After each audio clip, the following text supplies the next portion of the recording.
วดก็ไปครับผมยิ่งไหม้ยิ่งหอมนะครับ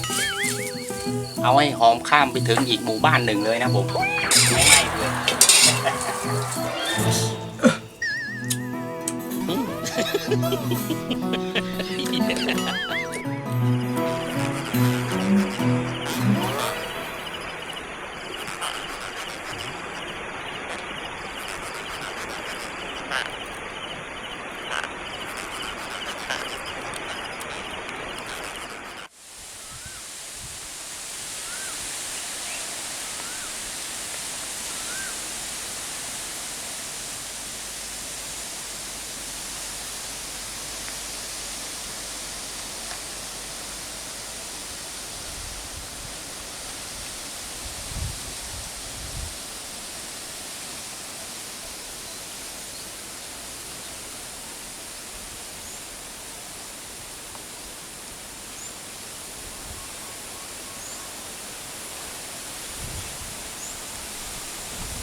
โอเคนะครับผมตอนนี้เตรียมอุปกรณ์เสร็จก็ใกล้จะเที่ยงแล้วนะครับผมก็ขอกราบสวัสดีพี่ๆนาน้องๆวัยรุ่นที่มีใจรักในเกมกีฬาการตกปลาทุกท่านด้วยนะครับผมกราบสวัสดีครับกับช่วงนี้นะฮะที่เวลาใกล้จะเที่ยงนะฮะมาสายนะผมเนื่องจากทางเดินเข้าหมายนี่ก็ค่อนข้างไกลนะครับผมก็เลยไม่ได้ถ่ายทำการเดินทางเข้าหมายมานะฮะมันเดินยากฮะป่าหญ้าเยอะนะฮะแล้วก็แบกของมาไม่ได้เยอะด้วยนะผมก็เลยใช้บัตรวาร์ปมาถึงที่เลยนะครับผม โอเคนะครับนะก็สำหรับสภาพหมายวันนี้นะก็คือที่ตั้งใจหลักๆแผนแรกเรานะก็คือว่ามาเล่นหน้าดินนะครับผมเบ็ดหน้าดินผมก็เอามา3คันนะฮะแต่ก็จะลงเป็นเหยื่อหน้าดิน2คันก่อนฮะส่วนแผน2ก็ไส้เดือนนะผมจะลองเทสคัน1ก่อนนะผมแล้วก็แผน3ก็คือเอาคันตีเหยื่อปลอมมาด้วยนะฮะเผื่อเจอปลากระสุกไอตัวมึนๆมันจะอยู่แถวนี้นะฮะ ก็สำหรับสภาพหมายเรานะครับนาก็ถือว่าหายากแล้วนะฮะทุกวันนี้น้ำมันแห้งมากนะฮะเนี่ยนะฮะหินโผล่เต็มเลยนะฮะดังนั้นแล้วหมายที่เป็นวังที่เป็นอะไรน้ำก็จะตื้นนะฮะโดยส่วนมากจากการอ่านหมายเดาหมายนะ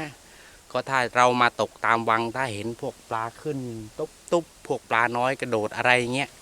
มันก็จะพอได้ลุ้นได้แบบมีกำลังใจหน่อยนะฮะแต่วันนี้เข้ามาก็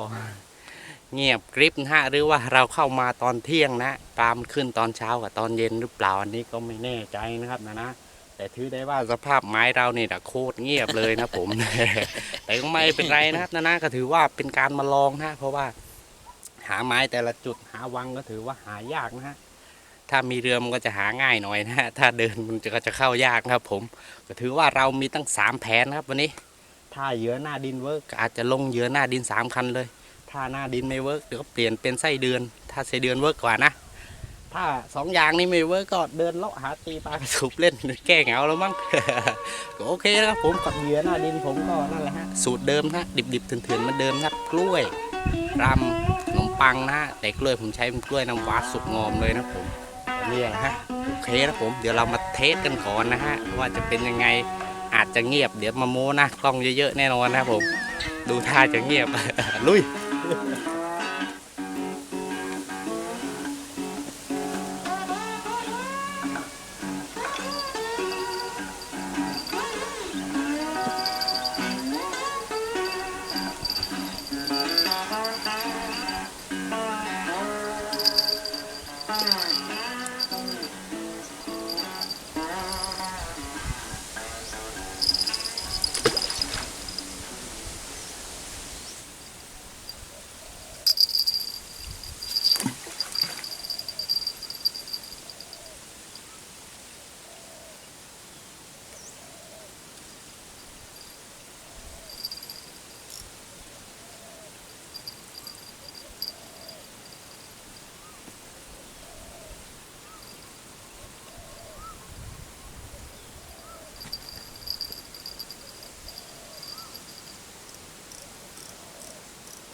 เนี่ยนะครับนานาแต้มแรกของเรานะครับปลาแขยงใบข้าวนะฮะโดนตั้งแต่ตอนไหนไม่รู้นะผมแผนหนึ่งก็ยังไม่ได้ตัวนะมาโดนแผนสองครับผมไส้เดือนครับนานาเนี่ยกินมิดเลยนะมาแล้วนะฮะแต้มเราแต้มแรกนะฮะหลังจากทิ้งเงียบไปเป็นชั่วโมงครับผมเพิ่งมาได้แต้มแรก สู้ๆลุยๆฮะ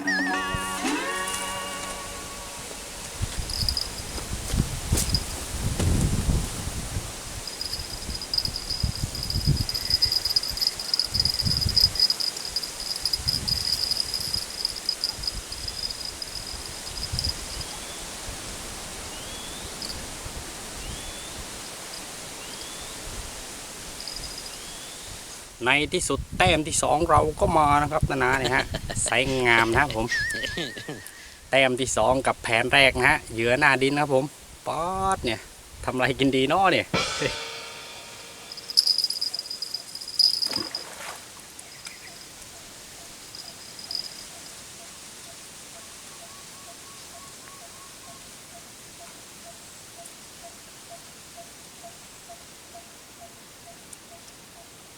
ป๊อดโดนเต็มไรวะเนี่ยนี่ครับนะคันไม้ไผ่ก็มาครับผมปลาหมอช้างเหยียบฮะเหยียบจนตายเลยนะครับผม โดนแต่เมื่อไรก็ไม่รู้ฮะมิดเลยครับผมป๊อด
งูเหลือมงูหลามงูแหลม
โคตรจะยาว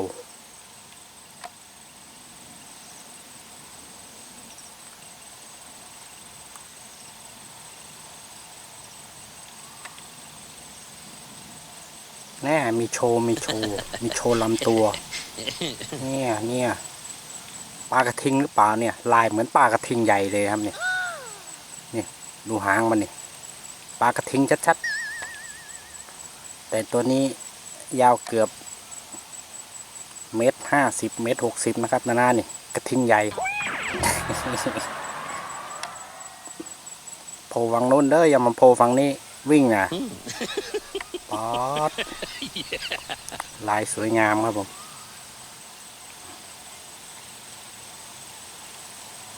ยาวเฟ้ยเลย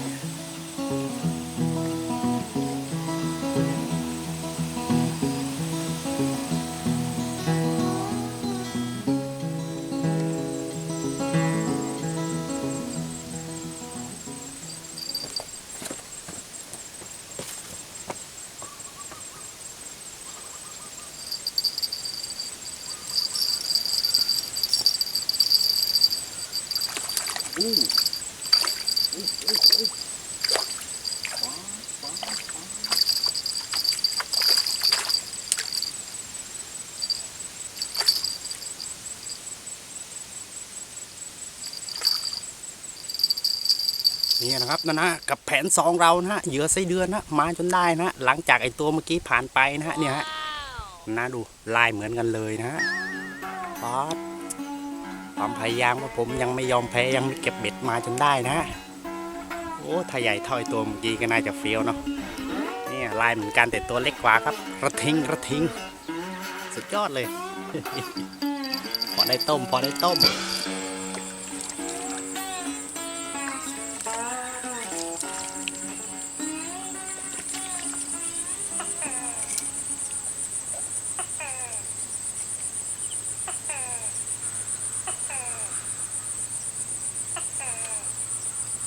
ก็โอเคนะครับผมตอนนี้ก็ได้ทำการเก็บอุปกรณ์เรียบร้อยแล้วนะครับเวลาก็ 6:40แล้วนะครับนะก็ใกล้จะมืดแล้วฮะมองไม่ค่อยจะเห็นแล้วนะก็ถือได้ว่าสภาพไม้วันนี้นะครับนะไม้หน้าดินเรานี่เงียบกริบเลยนะครับผมแทบจะไม่มีปลาตอดเบ็ดอะไรเลยนะแต่ก็มาได้สนุกในเรื่องของเหยื่อไส้เดือนนิดหนึ่งนะพอได้ต้มอยู่นะสำหรับเหยื่อไส้เดือนนะส่วนตีปลากระสูบตีเหยื่อปลอมก็ไม่ได้วางอะไรเลยฮะเพราะไม่เห็นปลากระสูบฮุบอะไรเลยเงียบกริบเหมือนกันนะฮะก็ถือได้ว่าทริปนี้ก็ เสียวๆกันเลยนะฮะก็โอเคนะครับนะเดี๋ยวเราไปชมผลงานแล้วก็ไปจัดเมนูกันดีกว่านะมืดแล้วมองเห็นไหมเนาะปลาเราเนี่ยไซส์น้อยๆด้วย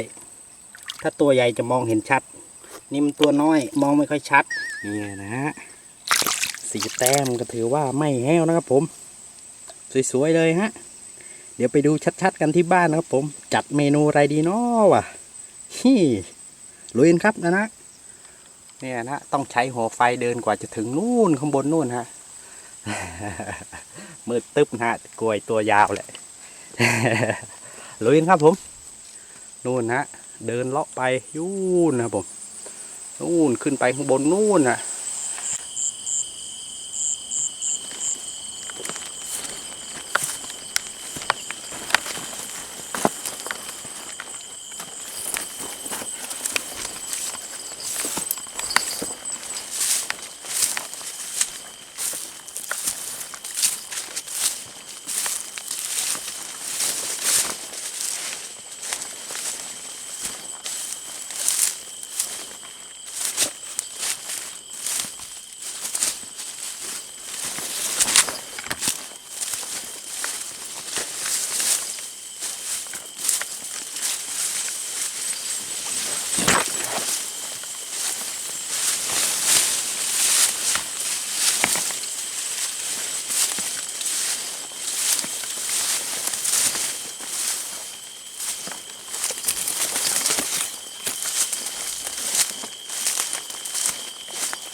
ำปลาเสร็จเรียบร้อย ต่อไปก็เราจะนำปลาไปย่างนะครับผมจะย่างแค่เกือบสุกนะฮะไม่สุกนะครับผมไอตัวนี้นะเหมาะกับการย่างมากส่วนไอตัวนี้ก็พอคืออยู่ฮะไอ2 ตัวนี้ไม่คือเลยนะครับกับเมนูนี้นะครับไม่เหมาะแต่ก็ถือว่าเราได้แค่นี้นะฮะโอ้น่าจะได้สัก 3-4 ตัวเนาะไอปลากระทิงเนี่ยมันจะเด็ดมากเลยนะครับผมแต่ก็ถือว่าไอ2 ตัวนี้เพิ่มปริมาณเนื้อปลารวมมิตรกันไปนะครับผมไปย่างกันต่อเลยฮะหอมแน่นอนนะครับผม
นี่นะครับผมปลาย่างสุกๆหอมๆนะครับแม่ร้องกันเจียวจ้าวแล้วนะครับผมสงสัยเราไม่ต้องทำแล้วมั้งต้มโครงอะไรเนี่ยทำพริกผงจิ้มน้ำปลากินกับข้าวเลยดีกว่าเนาะ ไม่ต้องทำให้มันยุ่งยากจิ้มกินข้าวซะเลยบออ่ะร้อนเลยเนี่ย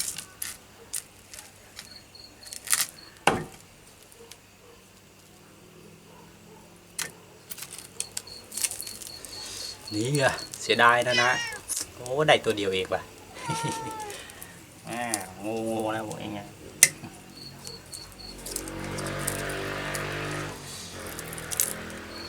จิ้มน้ำพริกกินข้าวเลยแค่นี้ก็เต็มหม้อนะฮะเครื่องแกงอีกเยอะเลยครับ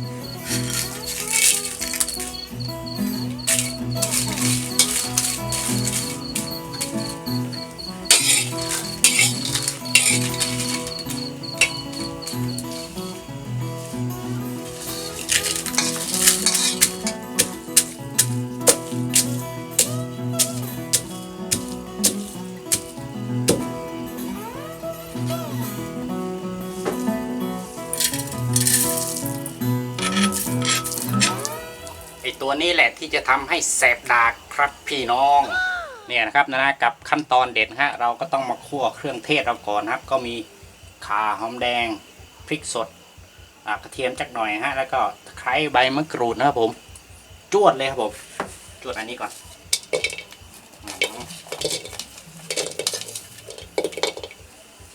หอมแน่นอนฮะแต่ว่าคั่วให้นี่เกือบไหม้ก่อนแล้วค่อยใส่ตามด้วย2 อย่างตะไคร้กับใบมะกรูดครับ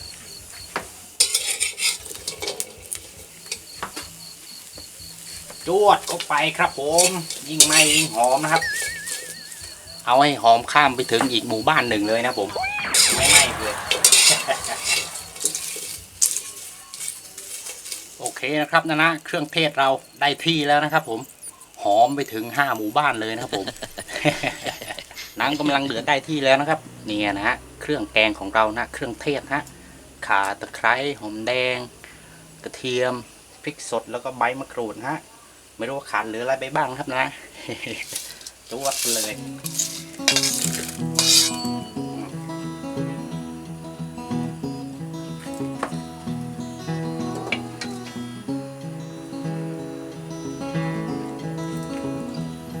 ตามด้วยเกลือลงไปเลยนะผมเยอะหรือเปล่านะ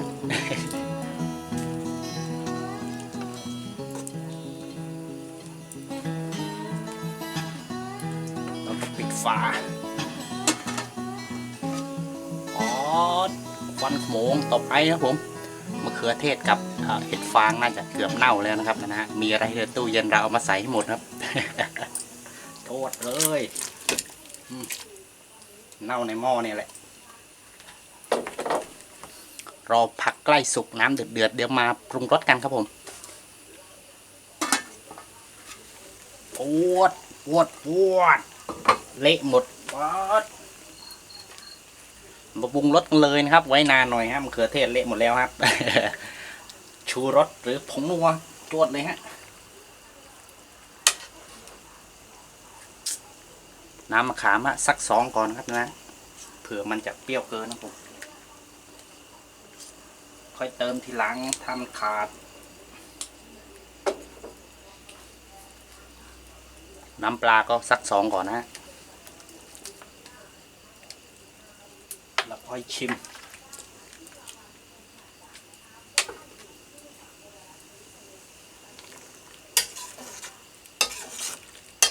ลังพอดีเลย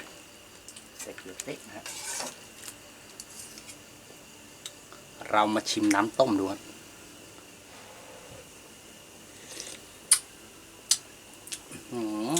ไม่เปรี้ยวเลยฮะ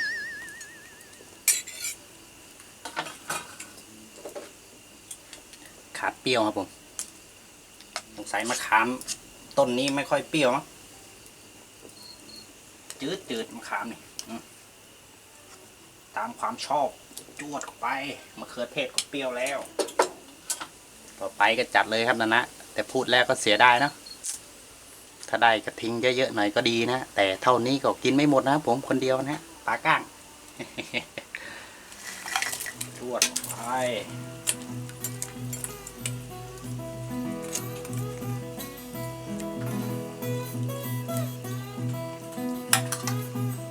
รู้สึกว่าเราจะย่างปลาสุกไปหน่อยนะฮะเหมือนจะตั้งใจย่างกินกับข้าวเลยนะฮะไม่ได้ตั้งใจย่างเอามาทำต้มโครงนะฮะ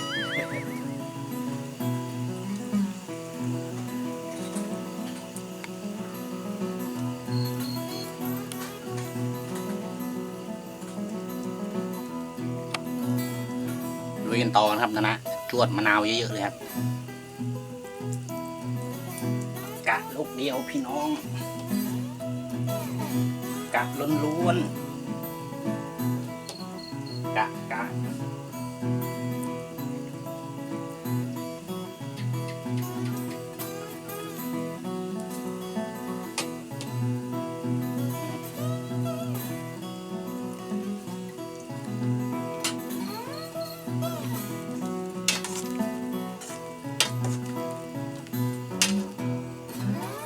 เราต้องชิมหลายๆรอบนะครับนะเพื่อความมั่นใจนะครับผม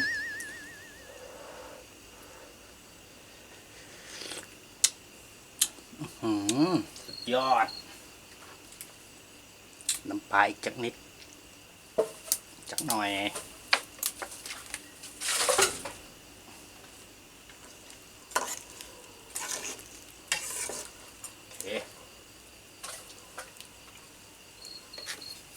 ี่ยตัวแสบดักแล้วนะครับนะเอาพอดีเนาะเดี๋ยวค่อยเติมทีหลัง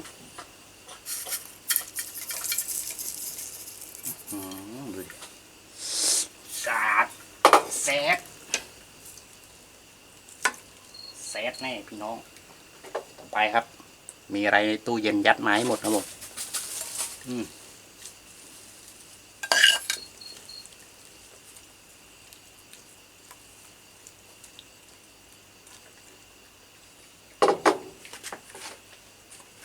ใบกะเพราก็มาครับเอาให้นัวๆไปเลย มันกินได้ปะวะหอม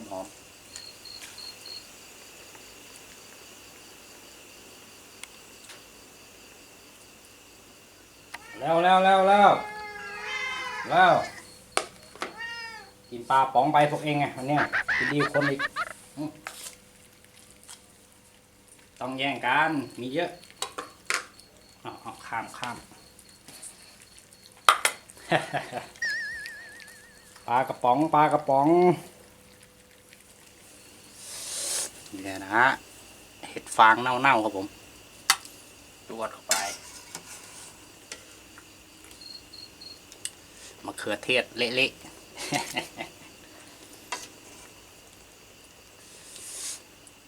เนี่ยครับนะดูลายมันครับลายงามๆครับผมป๊อดสุกโคยมากๆเลยครับผมจวดเข้าไปอย่างละครึ่งเนี่ยนะครับนะปลาแค่นี้ก็2-3 ถ้วยอิ่มๆเลยนะผมไม่รู้ว่าจะกินหมดหรือเปล่านะปลาแค่4 ตัวเองฮะไปจวดกันเลยครับผม ข้าวร้อนๆมาแล้วนี่นะฮะข้าวร้อนๆพูนๆนะผมกินให้หมดหิวแล้ว ก็โอเคนะครับผมก็ขอกราบสวัสดีพี่ๆน้องๆวัยรุ่นที่มีใจรักในเกมกีฬาการตกปลาทุกๆท่านยามค่ำคืนอีกรอบด้วยนะผมยามดึกๆเลยนะกับสวัสดีครับ สำหรับวันนี้นะครับนะ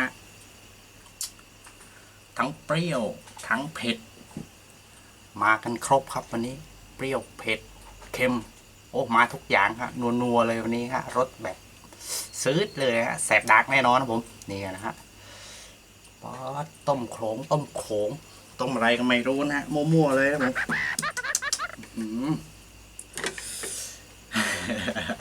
สำหรับคลิปนี้นะครับนาก็ถือว่าแห้วนะฮะก็ไม่แห้วแล้วมั้งสีแต้มเอง ดีแล้วไอตัวยาวมันไม่มานอนกอดด้วยไม่งั้นก็ มีวิ่งนะฮะโอเคฮะเรามาชิมกันครับ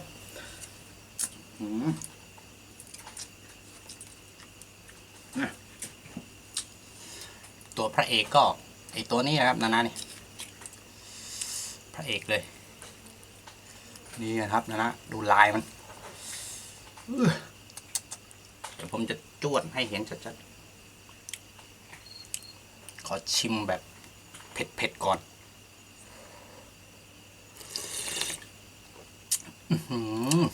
เข้มข้นเขาเทสกับมะเขือเทศกับน้ำซุปน้ำแกง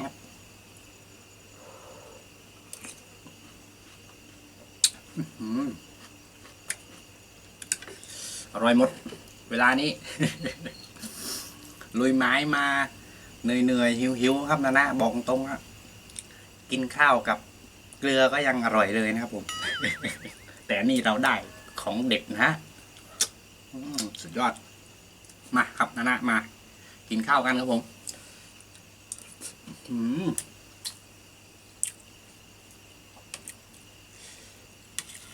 กินแต่ผักให้นาดูก่อนครับเนี่ยวันนี้เรามีเห็ดฟางหรือเปล่าเรียกเห็ดอะไรไม่รู้นะ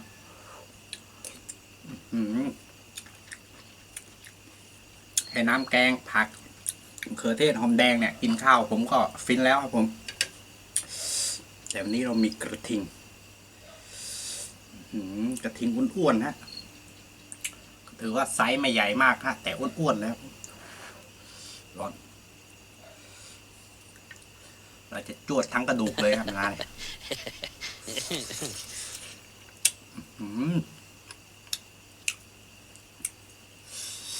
ดูเนื้อแบบสวยๆเลยครับนะวันนี้เราไม่มีก้างฮะเนื้อล้วนๆจวดโอ้อร่อยจริง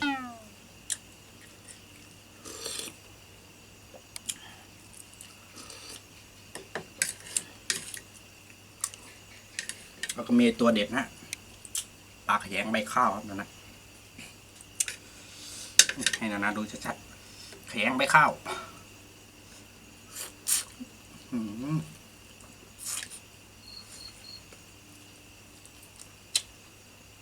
เหนียวไปหน่อยมันหอมพวกปลาย่างครับมันหอมแล้วก็ไอ้พวกเครื่องแกงที่เราเอาไปคั่วมาเนี่ยมันหอมไหม้ฮะไหม้ไปยัน5 หมู่บ้านเลยครับผมกลิ่น พอได้อยู่ครับนะพอได้อิ่ม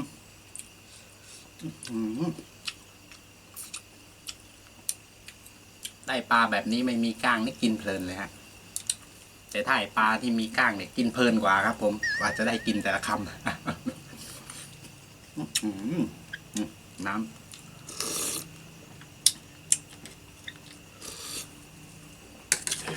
ใส่วันนี้หมดข้าวครึ่งหม้อแน่ๆครับ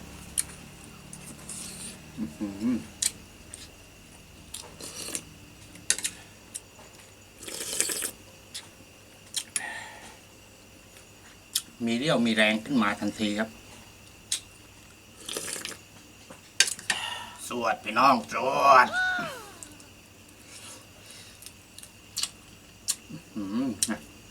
รูดมา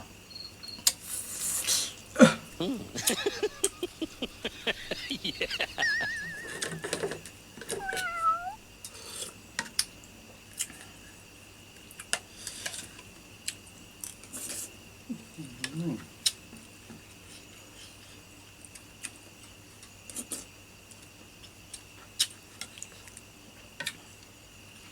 ็ดใหญ่ๆครับจวดๆนี่นะครับนะพริกแดงๆฮะจวดไปอีกรอบครับผมเพื่อให้ชีวิตได้มีรสชาติครับผม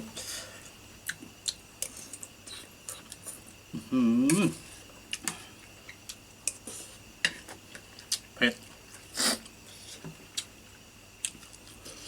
เห็ดฟางบวกมะเขือเทศบวกหอมแดงฮะเต็มปากเต็มคำ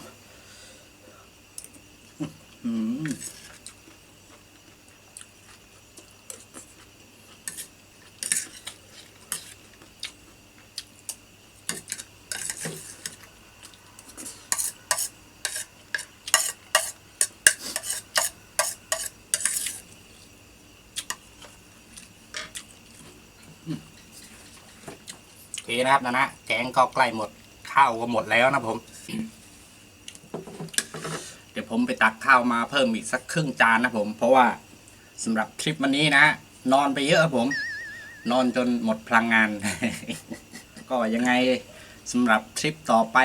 จะไปลุยแนวไหนจะไปมั่วๆต่อกันแนวไหนอีกก็ฝากรอติดตามชมด้วยนะครับผมสำหรับทริปนี้ผมขอลาไปก่อนแล้วก็ขอบคุณมากครับผมสวัสดีครับเจอกันใหม่ทริปหน้า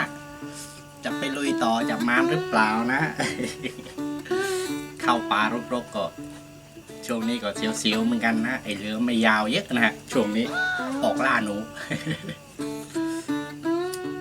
ไปเติมไม้จัด